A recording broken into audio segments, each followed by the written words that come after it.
silly things like take these large, extraordinary amounts of calcium that will block the calcium out and save your life. If you do something at the other extreme, which is to take a lower amount of calcium, say you just eat plant foods, rice, corn, oranges, potatoes, and so on, well, all it will do, that gut walls will go out and reach out into that food supply, and it'll grab that calcium and pull that calcium in very efficiently into the blood, and it will always meet your calcium needs. Now, how do I know it always meets calcium needs? Because I have searched, the World Health Organization has searched, the United States government has searched for a single case of calcium deficiency caused by a low calcium diet. And we have all come up empty-handed.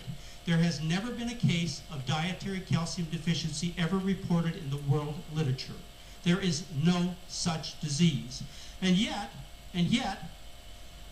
billions of people live on diets that contain no dairy products, no Tums, no calcium pills, and they grow normal adult skeletons. How could they do that? You wouldn't believe that would be possible if you listened to the dairy industry, the calcium pill industry, would you?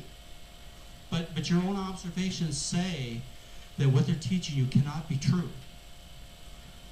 So if you find a case of dietary calcium deficiency, in other words, not enough calcium in a diet causes a disease, I'm the first one that knows, please, so I get to report it in the medical journal and become world famous.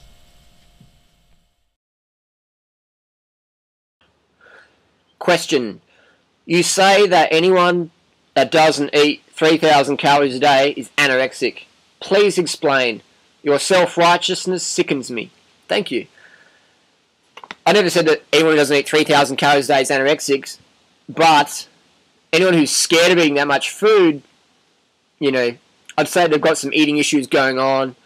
You know, I know a lot of people, you could chase them around the room with a 1,000-calorie meal, and they're like, I can't eat that, quick, go away, I'm too fat, I'm too skinny, I'm anorexic, I'm obese.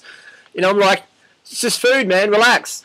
You know, get your calories in from your healthiest sources, fruit being, you know, number one carb choice for human beings. Get enough calories in, live the passionate lifestyle, live the high-energy lifestyle. You never have to worry about your weight again. You don't have to worry about your disordered eating. You can get that and throw it in the bin along with your eating disorder. Easy, you know. Eat enough calories. 3,000 calories a day is not that much calories, you know. I like a high-energy lifestyle. I like to be able to, you know, go. This morning I went out cycling, and Troy Bayliss came out. And Troy Bayliss, he's a pretty cool guy, and he's a world champion superbike rider. And he goes pretty good on the bicycle too, I must admit. So, I mean, it's like, you know, like, if I didn't eat enough calories, I wouldn't be able to live the lifestyle I live. You know what I mean? It's like, all these people are saying, undereat. I'm a breath Aaron. Like, humans eat too much food. We're too fat because we eat so much. It's like we're so fat because we eat so much junk food, undereat on the good quality carbs like fruit, and we don't have any energy for any exercise. And the ones who do have energy for exercise, chances are they're on, you know, caffeine or pseudoephedrine and stuff like that. And it doesn't make them bad people. It's just that our basic human physiology, we need carbohydrates. We need sufficient glucose every day. So we've got sufficient glycogen. Learn about that. Read about glycogen. And then we'll have a better understanding of how much food we actually do need to eat. There's quite a lot of carbohydrates. There's minimal fat, minimal protein. You'll have a lot more energy. And you won't see my self-righteousness attitude as bad as it sounds, you know. So try that as an experiment. Eat over 3,000 calories a day from your favourite fruit. Or if you're not a fruit bat, yeah, go with your rice or whatever grains work for you, your millet or quinoa or kamut or spelt or whatever works for you, and eat a high-carb, low-fat, vegan or raw vegan diet and see how much ass you're kicking. Next question. What are good salad dressings? For me, I'm pretty simple. Yeah, a squeeze of orange or maybe a little bit of, you know, key lime. That does me. I used to like using a lot of vinegar, make a vinegar salad dressing, but I found, you know, vinegar's a little bit harsh personally. But hey, you know, what do you like to eat? Because what I like to eat and what you like to eat might be different things. There's no point me making a salad dressing for you if you're not going to eat it. So that's what I use, is orange, or not even any salad dressing. Next question. Doug Graham recommends a little exercise before eating because it's natural to move to get your food. I want to know your opinion on this. So Doug Graham, who's a legend in his own right, recommends a bit of exercise before eating. Because in nature, we'd have to move. We'd have to walk to the fruit tree. We'd have to chase away the birds to get to the fruit, etc. I think that's a good idea. But most people move. I mean, most people have got kids and they run around after the kids, chasing them around, picking them up. They run around cleaning, or running to the letterbox, or riding their bike to the shops, or going for a walk, or doing their sport. So I don't feel you need to do exercise before every meal. Is it a bad thing if you do a bit of movement, a bit of yoga before every meal? That's not a bad thing at all. Do an experiment and see if you feel better doing a bit of movement before your meal. Personally, I mean, I'm always on the go, unless I'm having a recovery day, but no, so I don't ever, have a rule that I must move before I eat, just because there's always something on it anyway. Next question, how much weight will I lose if I just eat fruit?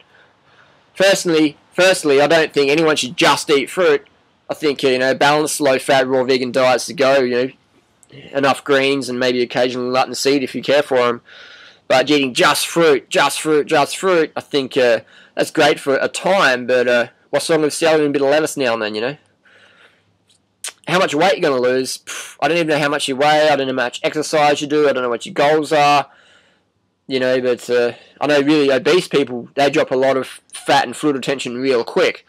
But don't do this diet for weight loss. Sure, it's the best diet for weight loss, but we want to do things more than just vanity. We want to do things for health. And if you're obese and you risk of heart disease and diabetes, then yeah, losing some weight's great. But if you're already pretty lean, drop an extra weight. Maybe you want to put on some more muscle. You want to gain some muscle weight there. So eat enough calories and start doing your favourite sport.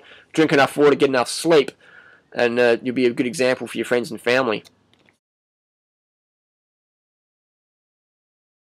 Please provide the numerical details of your derivation of 3,000 calorie minimum for everyone at any activity level. Also the details of the empirical data you base this on. I reckon that's a mathematician who wrote that question. I didn't come up to the 3,000 calorie because I read it in a book somewhere. I came up with that just based on society. When I see people in society, everyone's so fatigued generally. I mean, most of my athletes' friends have to do pseudoephedrine or caffeine or Red Bull or all these things just to have enough energy to go. Most people can't even do sport. They're so fatigued. I mean, riding their bike to the shop or walking down to the shop or carrying their children is a hard job for most people. Why? Because people are only on carb calories and they're eating heaps of fat to make up for the calorie deficit. So they're getting whacks of fat, and that's just the fat we eat is the fat we store. The fat we eat is the fat we wear. So people are eating a lot of fat, not enough carbs, and they're getting fatter and fatter and fatter. And then there's some myth out there that carbs make us fat. So people cut back on the carbs, eat more fat, get fatter and fatter and fatter, more fatigued, fatter and fatter and fatter. So you cut out carbs, you cut out your exercise, you're going to gain fat. Simple as that. So how do I get to that 3,000 calorie minimum for everyone at any activity level? Well, that's what I see all the, high energy people are eating at least 3,000 calories a day. And I don't mean high energy, being able to sit there and talk high energy. I mean be able to live high energy, live with passion, have a lot of fitness, good health, good digestion, and just be able to, go with life rather than take things personally. So I've got no empirical data I can base this on. My details I derive this conclusion from is 3,000 calories is like a minimum for high energy lifestyle. Women who eat 3,000 calories a day, they're just rock solid. They're just not emotional roller coasters to be around. The people that eat the least, they're the hardest people to be around because they're just like, ah! They're freaking out left, right, and center, taking things personally, freaking out about their food, full on the drugs, wired. The guys that eat 3,000 calories a day, they've got a lot of energy too. They're not like, wasting away anorexic, emaciated, binge-prone, depressed wrecks. They're actually out there representing. So 3,000 calorie minimum for everyone at any activity level, that's what I recommend. If you're a child, of course, it's going to be a bit less. But I know plenty of kids that could do 3,000 calories a day and dominate in their sporting activities and just be a little bit more. And why do kids do drugs? Because they want more energy. That's the bottom physiological reason. They want more energy. So I say eat more carbs, get more energy, you'll be able to sleep better, you'll be more hydrated, you'll have more energy, and you won't be dependent on stimulants to get yourself through your teenage years. You'll be more emotionally poised when all your teenage friends are going crazy and snorting up coke and smoking bongs. You have enough energy to just say no and go through that and be a straight edge representation of health and fitness and the vegan lifestyle. So that's how I'm basing on 3,000 calories a day, aka 30 bananas a day, whatever fruit you like to eat. And if raw, you don't want to do raw, great. Eat enough rice, corn, pasta, or whatever cooked vegan food works for you. Get the calories in, high carb, low fat, become a champ in your community, and live the life you dreamed of.